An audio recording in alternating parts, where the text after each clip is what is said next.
Does the Israel-Hamas war threaten to escalate into a much wider regional conflict?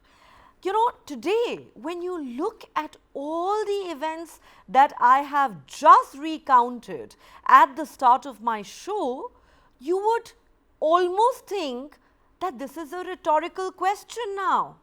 Because if that was one of our worst fears, it seems to be already coming true. Just look at the number of conflicts that seem to have emerged in the Middle East in the immediate aftermath and as a direct fallout of the Israel-Hamas war in Gaza. What's your take? Well, yeah, good to be back on the show. And I want to start. I don't like disagreeing, but I beg to differ because if we look at the different conflicts and the different scenes we're looking at, then we see that there is one country in common to all of these events, and it's not Israel. I remind you that Iran Iran. targeting Pakistan or targeting Syria is totally unrelated to Israel. They claim their attack on Iraq was related to Israel, but we know that is not true. And in the end, they are the ones directing the Houthis to fire at the ships on sea, and the ones behind the Hamas attack on Israel. Israel did not initiate anything, and we see that every arena that there is an activity in, the people to start it are the Iranians. So I think that this is country, Israel did not want a war with Hamas. Israel did not just decide one day to get up in the morning and attack Gaza. It was blatantly and brutally and inhumanely attacked. Its civilians are still held captive and hostage. Some of them now known to be dead. More than 100 civilians still being held captive. We did not want this war, and we are not the ones who are stirring up the region. Really, Israel has nothing to do with the Iran, Pakistan, Iran, Syria, Iran, Iraq. And we really are not the ones who want any fighting. We value human lives, and we want to keep doing what we do best, which is bring the world innovation and health and agro technology and other good things, which is what we specialize in. Okay, well, Itai Melchior, you may say that most of these developments have nothing to do with Israel, but I think most experts and observers will beg to differ with you because most seem to think that all these events that are unfolding are a direct fallout of the Israel-Hamas war in Gaza. Let me now go across to our Wait, Pakistani sorry, guest. sorry, I will come back to you. Itai, give me a moment. I will come back to you. I want to go across now to our Pakistani guest, Nusrat Amin, senior journalist who joins us from Karachi. Nusrat Amin, welcome to Global Lens. Now, Pakistan has warned Iran of serious consequences and retaliation after the airstrike in Baluchistan, where two children were killed. Pakistan has expelled the Iranian ambassador and recalled its own envoy from Tehran. What, according to you, explains the growing tension between Pakistan and Iran? Does this come as a surprise to you? And do you believe that there could also be some sort of military retaliation by Pakistan? It's of course not something very surprising to anyone. I mean, the one who has been following the history, and without assessing who is right and who is wrong, if you go by the history of bilateral relations and bilateral issues between Iran and Pakistan, you will see so many incidents of geopolitical border violation and airspace violation has been committed from across the border, from the western, I mean, from Iranian border.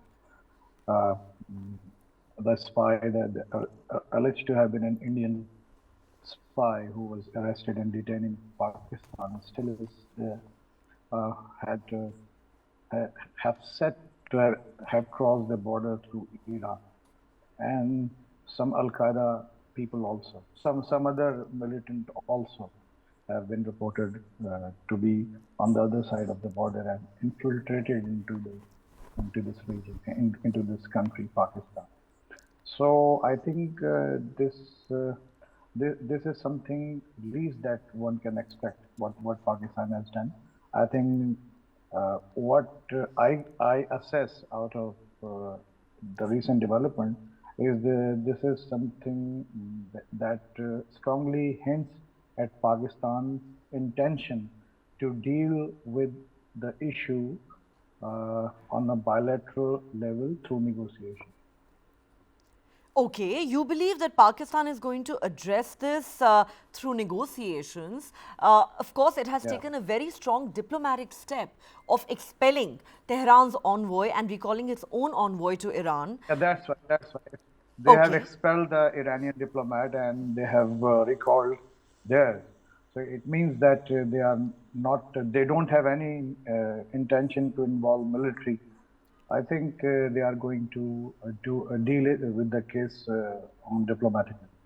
Okay. Strictly though, very strictly though. You do not believe there will be any military reaction. They want to deal with this at a diplomatic level.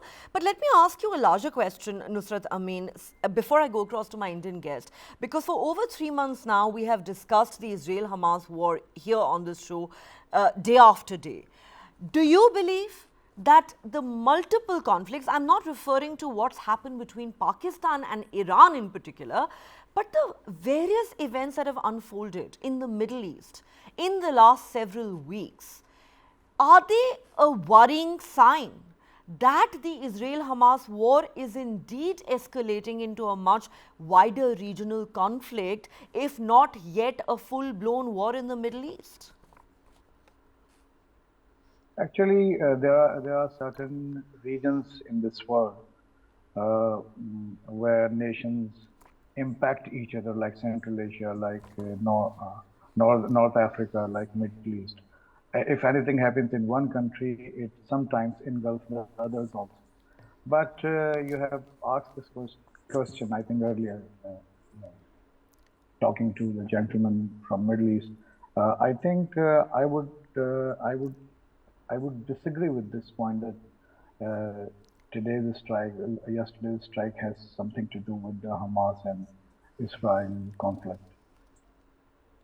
All right. Let me now bring in Major General Sanjay Meston. Major General Sanjay Meston, sir, firstly, your thoughts on, the growing tensions between Pakistan and Iran.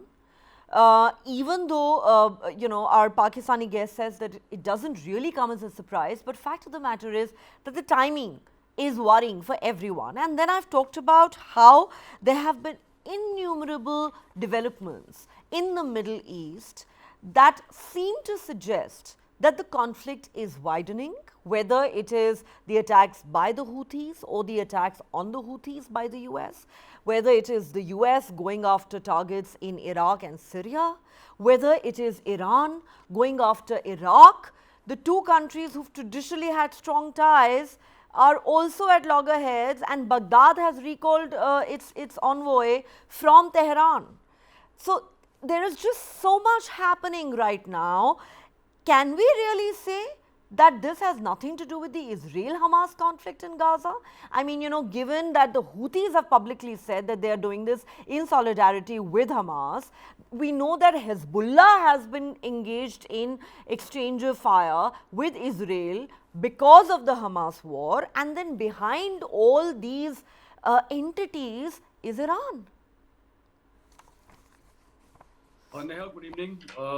I think the situation is very, very complex and too dynamic.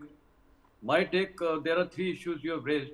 The first issue basically is the Pakistan-Iran, whatever has happened. I agree with the Pakistani guest. Firstly, these kind of border skirmishes and issues have been going on. Having been in Afghanistan as a defense attaché, and I am aware about it. So these kind of things have happened. However, what Pakistan may do, see, Pakistan has already done something which they had to do. They have expelled the ambassador, and so they have recalled also their own ambassador. So that is an immediate action they have taken, because see, we must remember Pakistan is also going to have the elections now, and they have to cater for their domestic people, because whatever it is, the Pakistan's sovereignty and airspace violation has taken place. Now this has been blown up, and it is today in all media. So therefore, the pressure on Pakistan would be there to take some action. Now, whether they take a diplomatic action, yes, they have taken. The second option is economic action. I really wonder what kind of economic action they can take. But the third action is the military response. I think some kind of a minor thing they may try, some kind of a little skirmish, because see, they have to tell their people of Pakistan that Pakistan is not going to accept the violation of the airspace. Though Pakistan's airspace has always been violated. I remember in 2012, the Americans had struck a Pakistani post, I think it was Salala, for about 23 Pakistani frontier corps people were killed. Then Bin Laden also, the US had gone right inside and killed Bin Laden. So the airspace violation of Pakistan airspace has always been there. And now this is the latest, but of course by Iran, who they are neighbors, they have good relationship also, but it's a blow hot, blow cold relationship. So how it manifests, yes, the diplomatic action has been taken, military action may or may not be taken. I doubt they'll take some major military action in terms of, launching missiles or drones. Now, coming on to the other fact, that the developments in Middle East is the conflict widening. See, I personally feel now it's more than 100 days the war started between Israel and Hamas. The conflict, it appears, is widening, including, see, now if you come on to, as a military man, I would say, let's analyze firstly on the land. As on land today, including Pakistan, whatever has happened last evening, 8 countries are now feeling the impact of the war directly. Missiles have been launched, or missiles have been drones, etc. So there have been targeting. On the sea front, both in the Persian Gulf and the Red Sea, the sea is also been engulfed. So what I want to say, it is enlarging, but yet I feel that it will remain at a particular threshold level. It will not escalate, because no country, whether it is Israel, whether it is Iran, whether it is America, whether it is United States, would like escalation. This is not going to be the interest of any of these countries. So they will keep it at a particular threshold level. The fighting between Israeli and Hamas will continue. Houthis will continue to take their action, and Iran, whatever they are using, their proxies, they continue. And whatever has happened in Syria and Iraq and Pakistan, I think a particular threshold level will be maintained. There will be more diplomatic activities. And I really don't see it going escalation to such a matter until and unless tomorrow some big miscalculation takes place, either American or UK. Some targeting is done in some neutral country where a lot of people are killed, the American citizens, then it will definitely take a wrong turn. But I think all countries would avoid that. And the last question is about, Houthis' solidarity with the Palestine. See, I do agree. But I will raise a very fundamental question. Look at the economic state of Yemen. Look at the economic state of the Hamas or the Palestine territory. And look at the economic state of Lebanon. Now, these countries, though they claim, and their proxies, they claim that they support Palestine cause, but actually, besides only arming them or militarizing, leading to military action, what have they really done for the Palestine cause in the last, I would say, 2 decades? None of them, including Iran. What have they done? Except that they want to just use their proxies and start and declare. All of them declare that they do not recognize Israel as a state. They just want to wipe it off a map. So what kind of Palestine support are they given? You look at Hamas, Gaza, the kind of tunnel network has been done. So much money has been spent there. Why couldn't that money be utilized by the Palestine Authority or the Hamas, who are actually also governing that place, to give education, to build infrastructure? It's only tunnels. And today they are losing their own people also, whatever it is. They are losing so many. So it's a very moralistic question to be raised. Support has to be in some other form. And let me tell you, as a military man, at the end of the day, war does not resolve anything. It is dialogue and diplomacy which has to be resolved. And that is why there are organizations like United Nations, of course, now that has become more or less defunct. But these organizations, and another point to note is why so many of the Arab countries have cozied up relationship with Israel, despite the Palestinian causes there.